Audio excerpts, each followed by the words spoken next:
Welcome to the Disc Golf Prescription Podcast, your weekly dose of disc golf.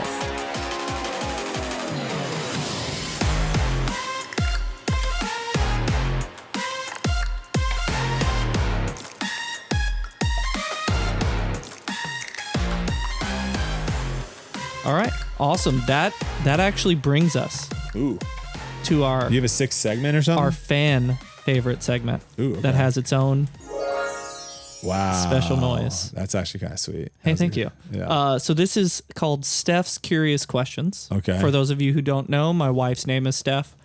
Steph stalks somebody's social media or has questions she wants to ask. I just tell her who the guest is going to be. Nice. She comes up with 3 questions she wants to ask because she typically asks much different and better questions than I would ask. Okay. So are you ready for Steph's Curious Questions? Yeah, this should be interesting. This is actually a good segment because I do feel like a lot of times when you do like podcasts and stuff, like interviews and whatnot, it's like you kind of get the same questions over and over again. So it's nice to like, these are probably gonna be questions I haven't been asked in a very long time. That is probably true. And then I might never have been asked these questions, which could be really fun. Awesome. So question number 1. What you've probably been asked this one. What was your favorite challenge on the Amazing Race? Oh man, see, I don't really talk about the Amazing Race. Okay, maybe you haven't been asked. Yeah, I don't think I've been. Here's the thing: is like two things, I guess, about the Amazing Race. One, Kelsey doesn't mind if I say this, but Kelsey used to date someone that was on the Amazing Race. Okay, and you can imagine like, if that was your thing, right? You just have a normal 9-to-5 job, you go on the Amazing Race, like that's a huge thing. Yeah, 100%. So you're probably going to talk about it a whole lot. So she was just like over it kind of thing of like hearing about it all the time. And so like, luckily for me, like it, and this is kind of to my point, like I'm gonna have a really hard time answering this question because I don't remember that much. Like the Amazing Race is such a small like blip in like what I've done that I just don't think about it that much. I don't talk about it really much ever. So like there's probably actually a lot of people that had no idea. I tweeted something the other day with Kelsey being like, oh, Kelsey actually she did this, and this. She would probably be a really good partner on the Amazing Race. And like I got a bunch of people being like, you were on the Amazing Race? So like, yeah, it's just not something that I talk about too often. So gosh, the best challenge, my favorite challenge, honestly, it probably like the one that just jumps out. And again, there could be ones where I was like, gosh, that was so much better. There's 2 that jumps out. One funny, one incredible.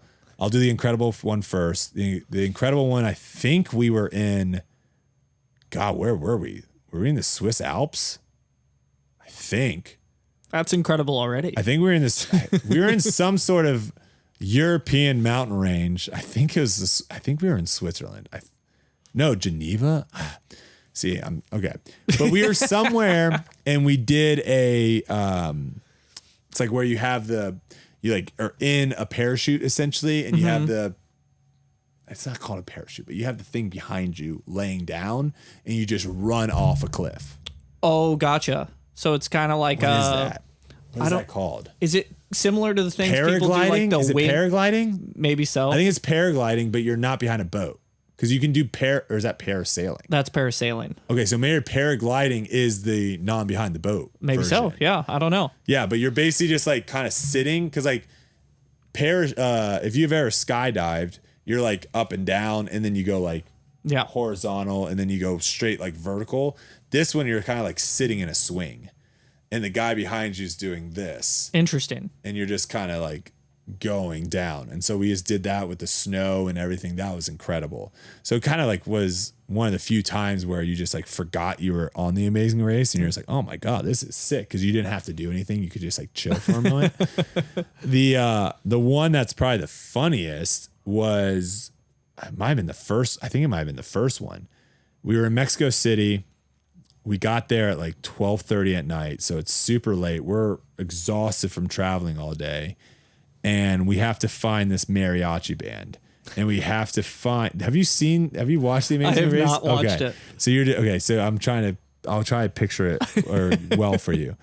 So we're running around Mexico City having to try to find this mariachi band. And then once you find the mariachi band, you have to find the person that isn't playing. So in my head, I'm like, all right, mariachi band. There's like, 7 people? Like, all right, this won't be that hard. So we're just sprinting around Mexico City, yelling at people. And something that you don't know about Amazing Race is there is a strategy to asking people for directions. You're with a camera guy and a sound guy. Okay. You're with 2 people. The sound guy also is basically what's the terminology of where it's like you get rights for them to be on the show. Yeah. Waiver. Like you have to sign a waiver being like, yes, you can put me on the show.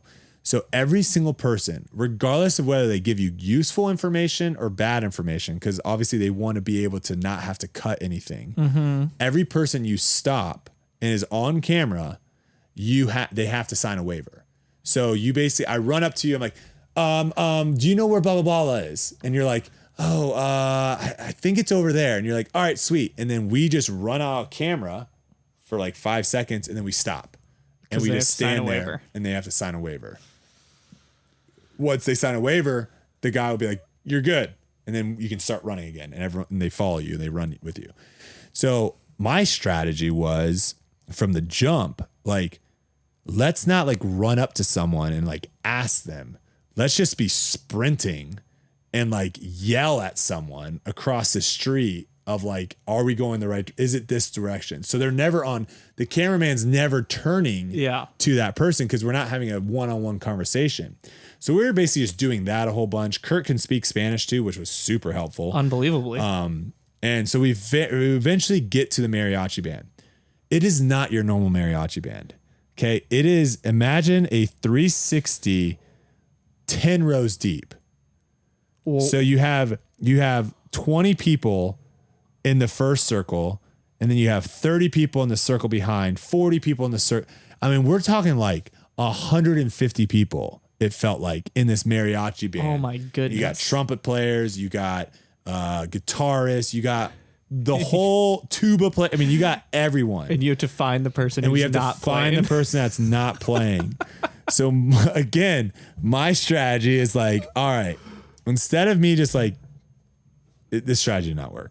But instead of me just like going up and trying to like hear who's not playing, I'm just going to start screaming who's fake playing.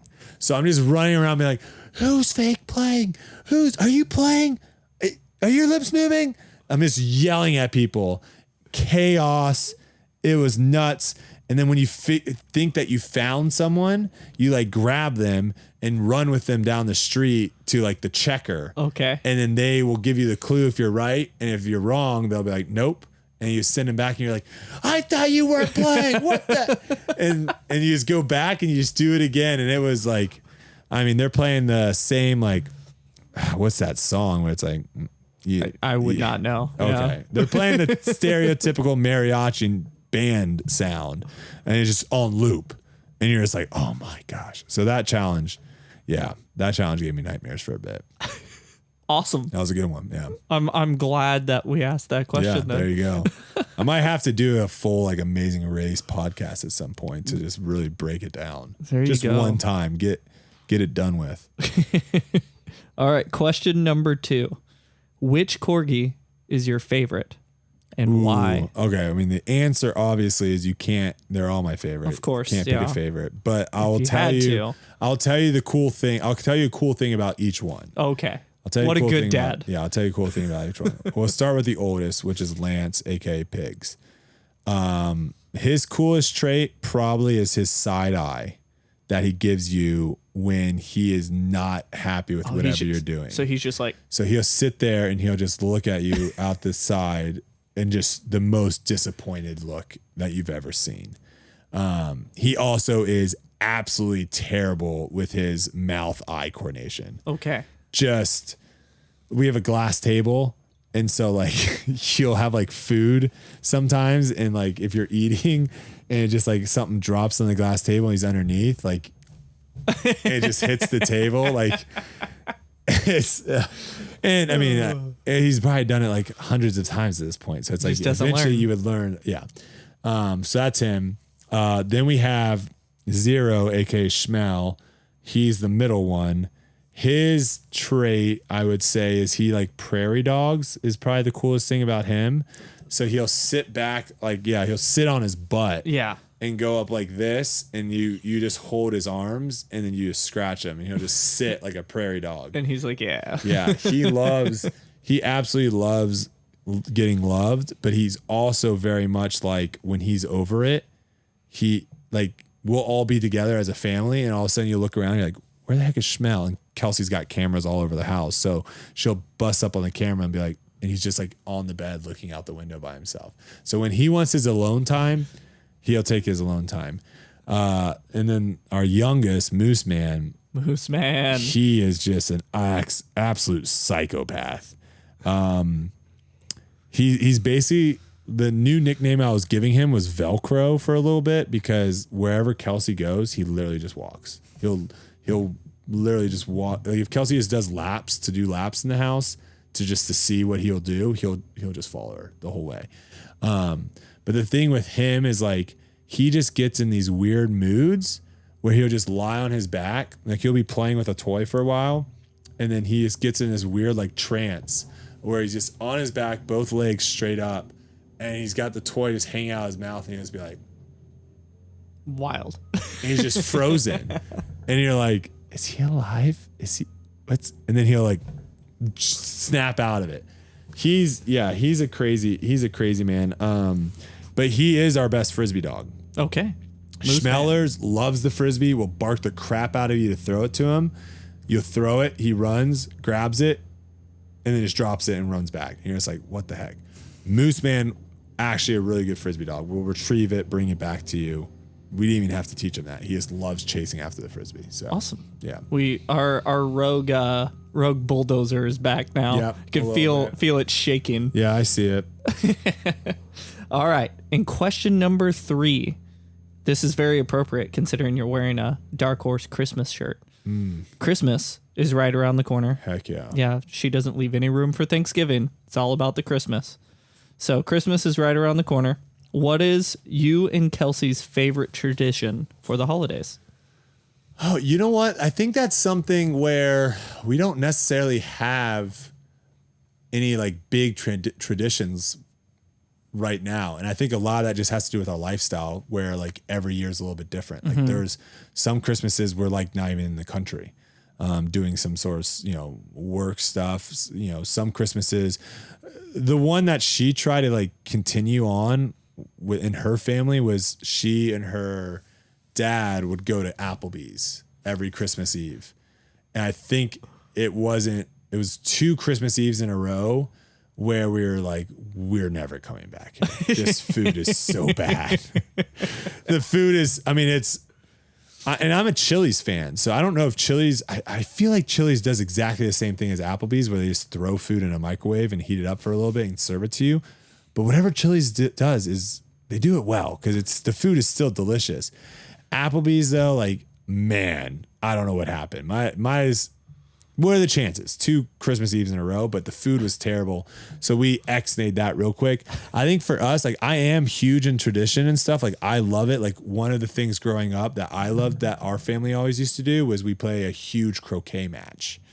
Interesting. I would set, and it wasn't your stereotypical croquet match where you're like on a course or on a field, right? And everything's the same. Yeah. We played in our backyard, and I was the maker of the course, and every year I would do something differently. And we were backed up at this time. We backed up onto like a golf course that was kind of like going out of business a little bit, but we were backed up to this golf course to where one of the holes, I basically had it to where it was like on the edge of a bunker. So it was like up top on a bunker. Oh gosh. So you basically had to like blast it through. And if you didn't get it, like if you didn't hit hard enough, it obviously just came right back down. There was no like laying up. That's brutal. To get close. Yeah. There was a lot of arguments and stuff that transpired in our family because we all are super competitive. But yeah, we don't have any really traditions. I mean, one that I love is like you get to open one present on Christmas Eve. I feel like a lot of people have that. Yep. But I think that's something that once we start having kids, that's something that will definitely make, these are what we want to do every single Christmas, or at least attempt to do every single Christmas. But right now, the last couple of years, we've been so fluid and flexible because our schedules, we just don't know what's coming. So we don't really have anything set in stone. That makes sense. Yeah. She does like having the Christmas tree up though. So I don't know if that's really a tradition. I feel like everyone likes to have the Christmas tree, but she definitely does like decorating. Very cool. Yeah. So that has been Steph's Curious Questions. Good segment. I like that segment. Those are 3 really good questions. Yeah, she does a great job. Yeah. All right. So before we leave, we're going to have a few fan questions, and then we'll hit some advice for some beginners and some aspiring professionals. Love it. All right. I loved this question. This question was actually asked me by a guy who came and spectated for me, a friend of mine. His name's Jacob, at Veterans Park Open. Nice. He wants to know who throws farther, you or Ezra? And when do we get this video? So I think if it's like disc golf lines, right? Because there's a difference between pure distance shots and disc golf lines. I think it's kind of back and forth. Yeah, in our practice rounds, there'll be some holes where I'll get him, and there's some holes where he gets me. If we're talking just like who can throw the furthest, it's him. Like he did not have a good performance at whatever the distance contest or whatever it was at USCGC, but yeah, he can rip them. And I think again, it's like a different form. It's like not form, but it's like a different technique. It's a different skill set for sure to throw that big high thing. Yeah, and I think he's way better at that than I am. So gotcha. I'd probably give it to him. You know, it's a little bit boring. I gave him that exact same answer. Really? Yeah, I said I'm very curious to see what Brodie's answer will be, but here's how I feel. We speak the truth. We speak. That's this. The truth will set you free. Yeah, I was like, disc golf lines, they're probably pretty comparable. Yeah, that's funny. I think I got him on the forehand though. I could see that. I think I got him a little bit by the forehand, but he's been pumping his forehands the last couple of weeks, so who knows? All right. So the next fan question is: repeat knee injuries kind of plagued you while you were in Ultimate.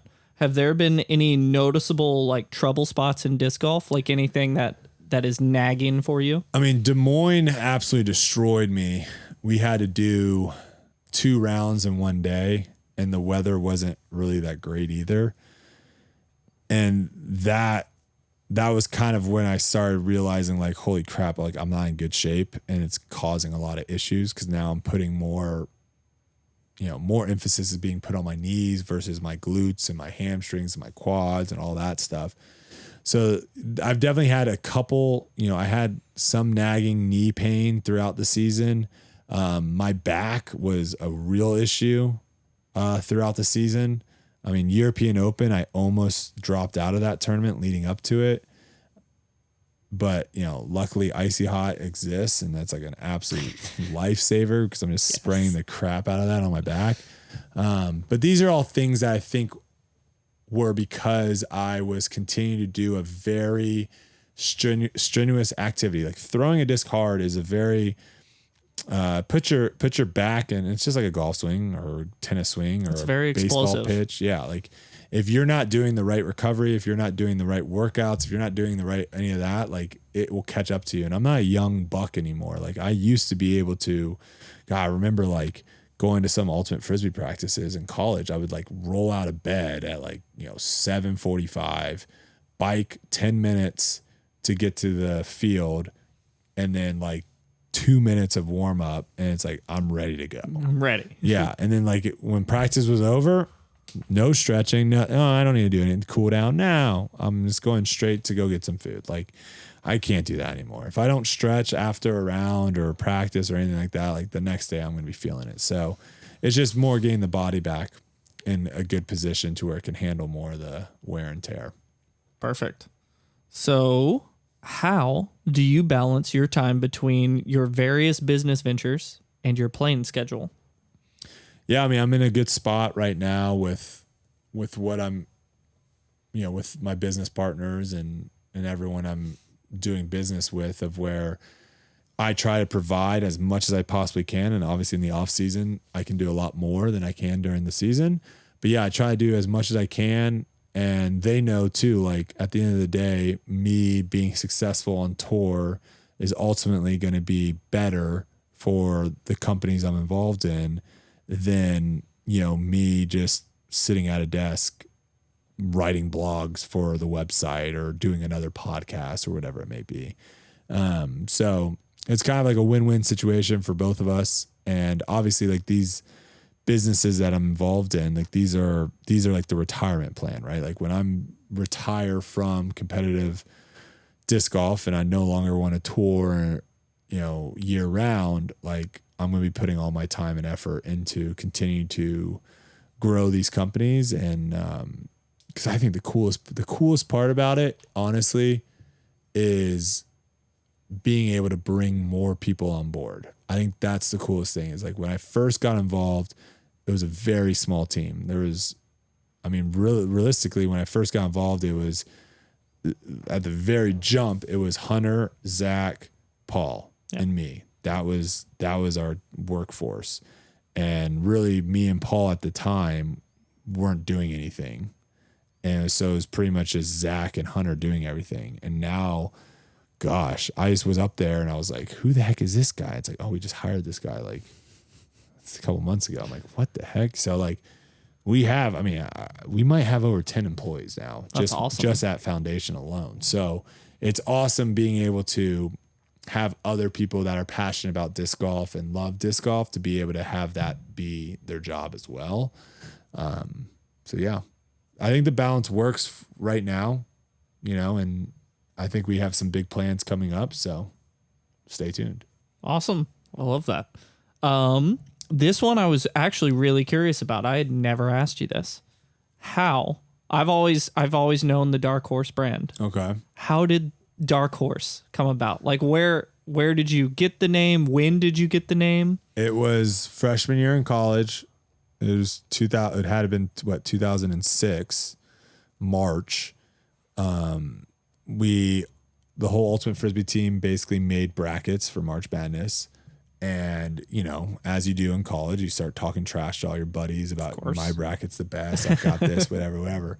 And I think I shouted out like Michigan State Dark Horse to make it to the Final Four. And at this point, I think in 2006, I believe they were the 1 seed in one of the, what do they call those? Crap. They don't call them divisions. What do they call one of the those? sections of the bracket. I'm not sure. God, I'm so far removed from spectating sports. I'm blanking right now, but people at home, they know what I'm talking about. They were one of the 1 seeds in one of the individual brackets that make up the entire bracket. So them being a dark horse pick to make the Final Four is clearly not the right use of dark horse in sports terminology. Yeah. And my buddy at the time, Chris Gibson, who was also a freshman, he basically jumped on that. And we just started using it for everything. And it's, if you've ever been a part of a team, like stuff just, words happen. Maybe not the best story to talk about, but like in double wide, the year we won, whenever you made like a huge defensive play on someone, you basically put them in a body bag is what we said. So like the celebration of like, if you skied the trash out of someone or something, someone from the sideline would run up to you and like zip your body bag up, right? Because you just like put someone in a body bag. So, and you see that in like football teams too, where they have like the chain of like where if someone gets turnover or something, they get the chain. They've got, people like have a basketball hoop where they slant. Like there's all sorts of things that happen in teams. And this one just seemed to like catch on to the point of where, you would be hanging out with people outside your group of like ultimate Frisbee players. Yeah. And they've been around you enough to where they just start all of a sudden using it. And they would almost say like, oh my God, I can't believe I'm using this word. Or like, they'll say like, yeah, my girlfriend is using Dark Horse now. What the heck, dude? And like, you just have like, that's when I knew it was super catchy, is when people were like getting upset that they were using the word for a lot of things. And it's just a fun word to describe stuff, right? And the way I always say it, because a lot of people are like, all right, what is Dark Horse?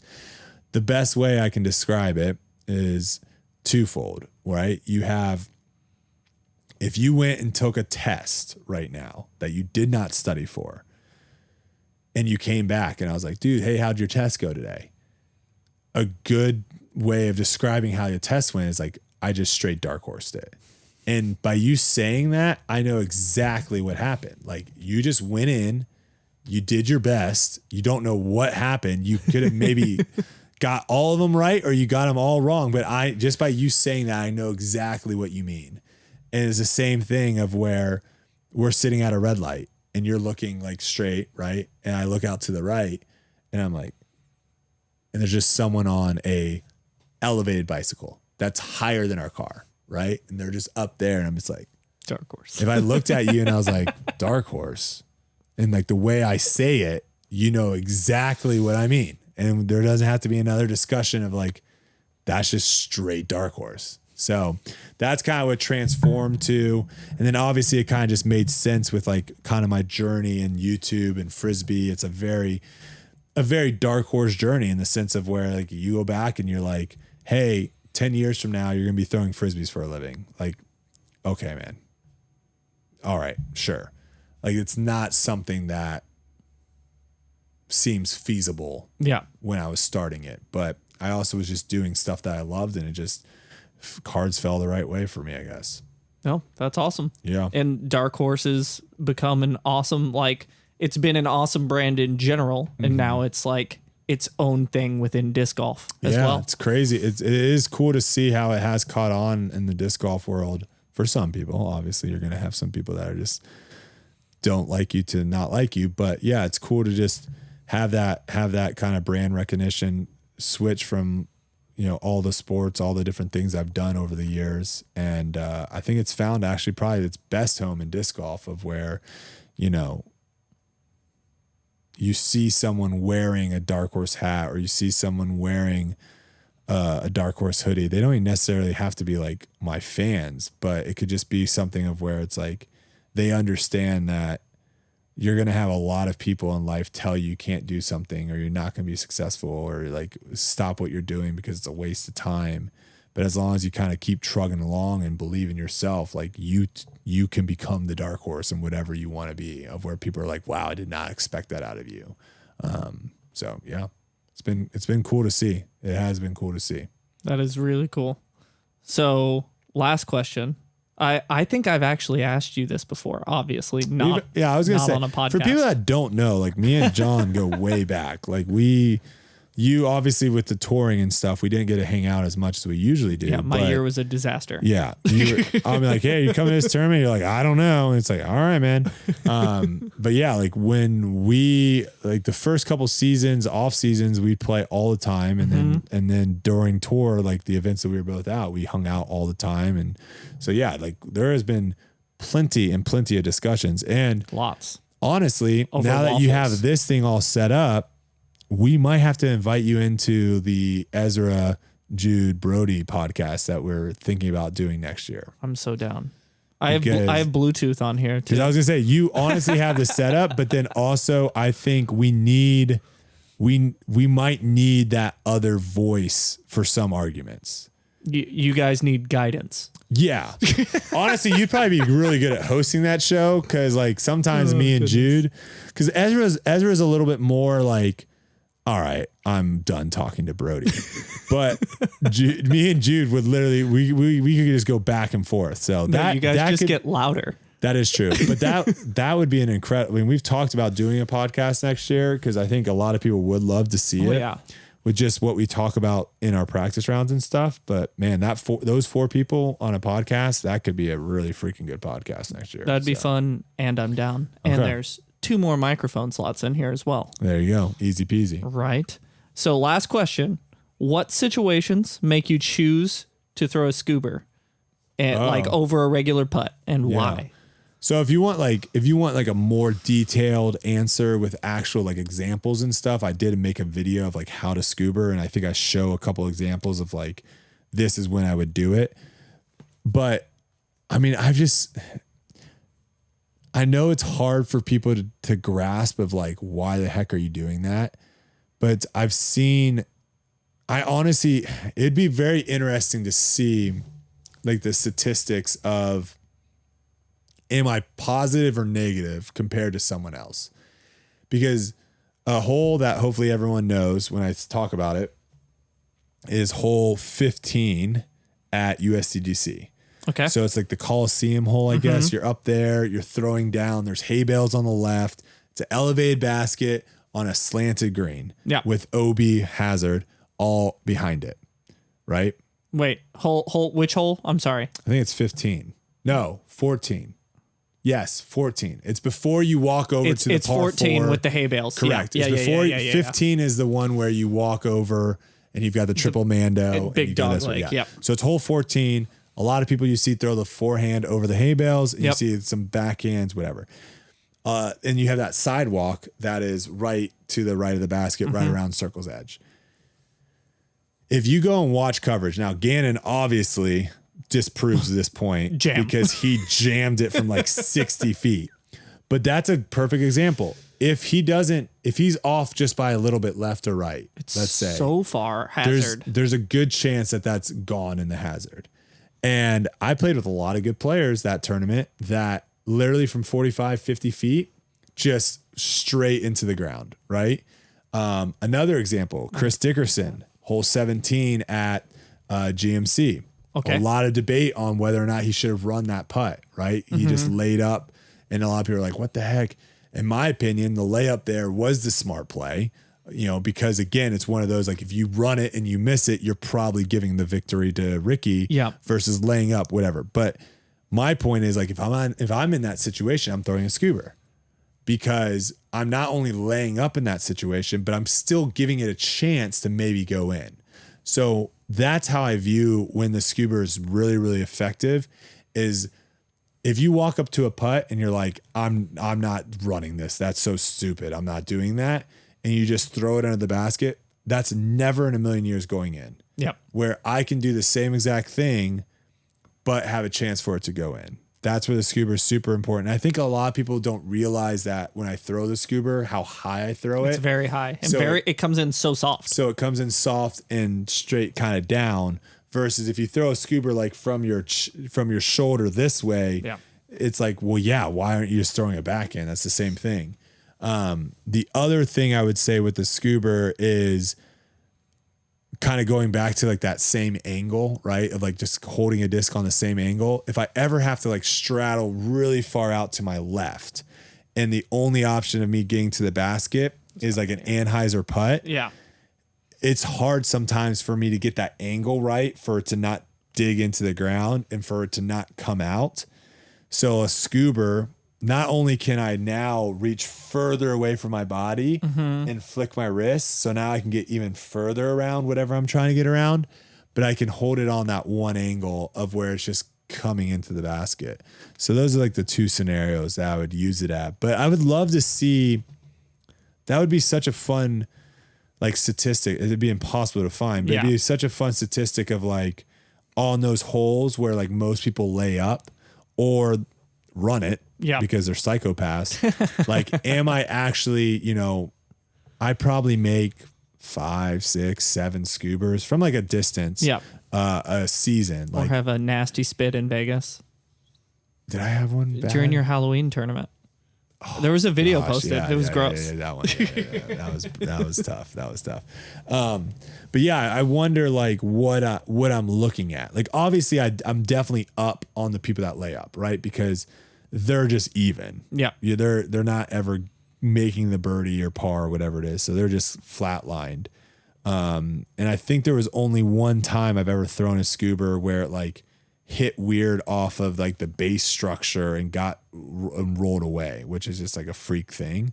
And I think I bogeyed that, but pretty much the most time it's either a par or goes in, going in obviously being the rarity. But I wonder like what that looks like compared to the people that are like running those all the time. Yeah. I would be interested to know. I can't think of a way we'd be able to find out. No, because I just don't like the Gannon Burr thing. Like I don't think he runs that putt at USCGC if it's round 2. Well, also, I don't know if he runs that, like he's running that putt because his putt was so dialed. That's But also like if true. your putt feels less dialed, you're probably not running that putt. That's also very true. Like, yeah, he didn't miss No. that whole round. Putt on 17 was absolutely disgusting. Yeah. So like, yeah, I can see how like if you're feeling it, but that is one thing that I want to work on too. Is like I obviously want to work on my 60 to like 45 foot range of where I'm feel like at least I'm going to hit something. Because if you can hit something, then you're fine. It's the air balls are the one that They get you the most. especially on the elevated baskets. Correct. Yeah. Well, awesome. So that is the end of the fan questions. So now we're on to the 2 questions, the last 2 questions we ask on this podcast. Mm-hmm. If you had a piece of advice for a beginner player to help them get better at disc golf, what would that piece of advice be? I need to start calling it a prescription, which is the namesake of this podcast. Yeah. What would your prescription be? I was just saying that would be a good play on the podcast name. I think obviously everyone's different and there's gonna be some people that have a good skill set and some not. I would say like, don't be afraid when you're a beginner, like don't be afraid to try to, not just focus on one thing, right? Like, if you're only throwing backhands because your backhand's so much better than your forehand, I don't know if that's necessarily a good thing. Yeah. Like you're probably going to be, you might get better in the short run at just getting a better backhand, but you're capping, a lot of stuff I talk about is like potential, right? Like what can your potential be? And raising like your ceiling. Yeah. Yeah. You're basically capping yourself to where it's going to be tough for you to have a really, really good backhand and be like, I want to learn how to throw a forehand now. And we see players on tour that are really freaking good that can't throw forehands or can't throw backhands. So if there's people on tour that are struggling with that, like as a beginner, like I could see that could also be a very big struggle of where it's like, you just get comfortable throwing a certain shot and you're like, because you're good at it.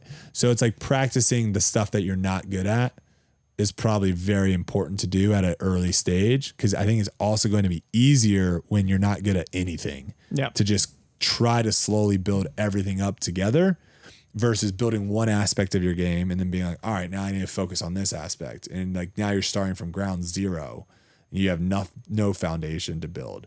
So I would say that probably is a good way of kind of starting off. But again, like, it all depends on like how much effort you want to go. Like if you just want to play with your boys a couple times a week, like you're not going to be able to practice as much as you need to.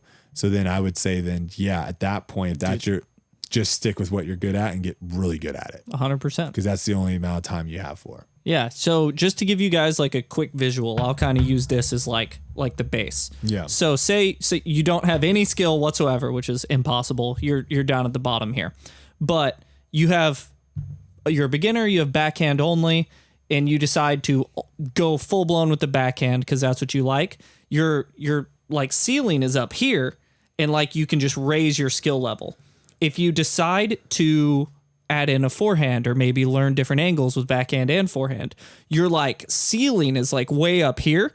Your skill level doesn't really move much at first, but you've elevated your ceiling so high that you give yourself the room to grow.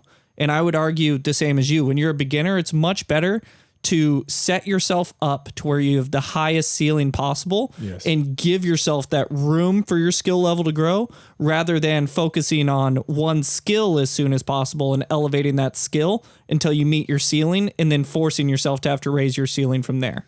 Yeah, I think a perfect example of like what this looks like in the pro scene right now is, Paige Pierce. And she's come out and said, like, I need to develop a forehand because in years past and with how the courses have been and with basically who she's having to compete against, having a forehand hasn't been that important.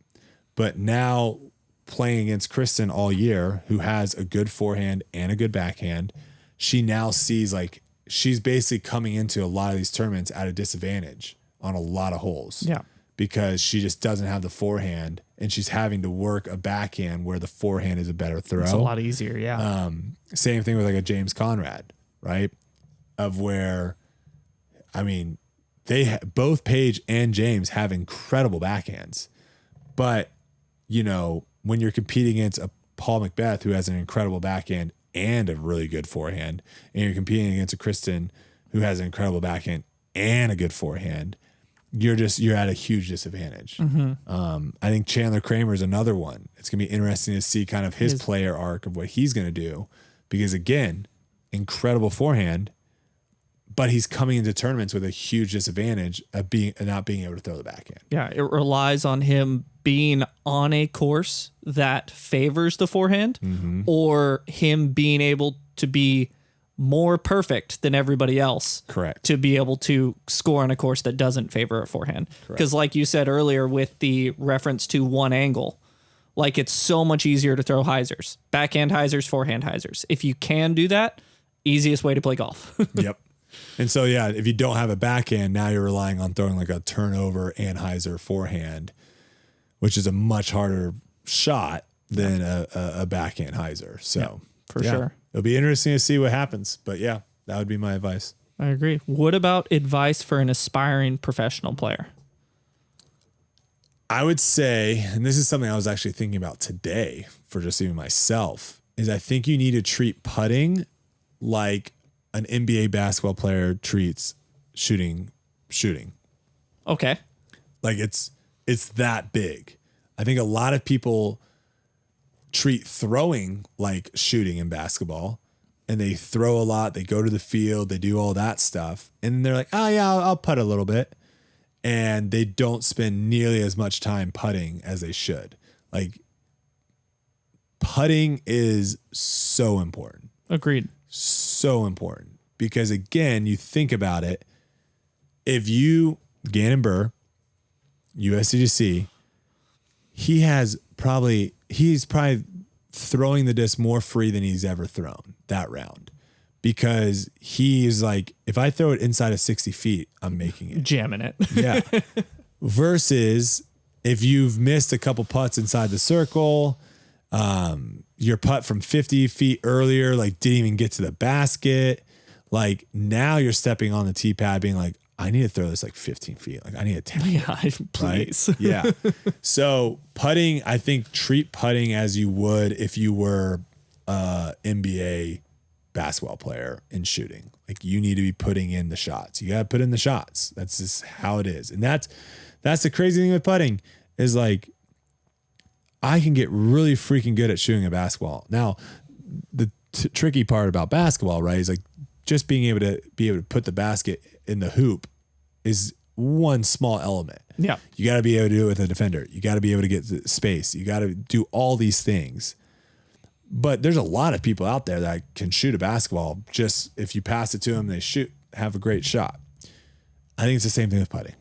I don't think there's a crazy skill gap. There's not it's literally just, are you willing to put in the effort? Yeah. Now, obviously the mental side of it is a little bit on there where like the nerves and all that. But again, I think a lot of that just has to do with like, if you put in the amount of work and effort, I think those, the scaries or whatever you want to call it, where you're just like, yeah, I think it goes away. Cause you're like, I've done this thousands and thousands of times. Yeah, you're just so prepared. Yeah. To the point of where it's like, if you miss it, you're like, well, that's weird. Like that never happens, but all right, on to the next. I'll make the next one. So I think a lot of it's just like getting in reps, getting in the freaking reps. No. And learning how to make it fun. Yeah. Making it fun's good. Yeah. Cause then it won't feel like work. That is great advice. Cause I hear a lot in disc golf. There's several other podcasts that will talk about it, that the most predictive statistics of who is going to win is the circle 1 in regulation and circle 2 in regulation, because that just determines how many birdie looks you have essentially. Yeah, sure. But I think what they discount when they make that statement, because I don't disagree with those are good predictors. Yeah. But because you're also not throwing the disc out of bounds if you're high in those stats, which is huge. Yeah. So. But what they discount when making that statement is the fact that, let's say the top 10 people in this given week are all, they're obviously all doing well in this statistic because it helps prove it helps predict who's going to win. But what they aren't showing is all of those people are also putting lights out. Correct. Most of the time. Correct. So if one of those people's putting poorly, they aren't in the running regardless of how good their circle 1 and circle 2 in regulation are. And so it's kind of a given. They're like, oh, these are predictors, because if you are in the hunt, you're putting well. And so if you take that away, like anybody who's competing has to putt well in order for those predictors to actually be predictors. And so like, and I think people just miss that, I feel like. And I think obviously it's course by course basis, right? The courses where there's no OB off the tee, I think you're going to see people that putt well way higher on and not just circle 1. I'm talking about people that have high circle 2 and stuff. They're probably gonna be more likely to move up the leaderboard than the person that is putting poorly. Like let's say you're good off the tee and you putt really well, you're probably gonna be higher on the leaderboard than if you're throwing really well and putting good. Yeah. Right?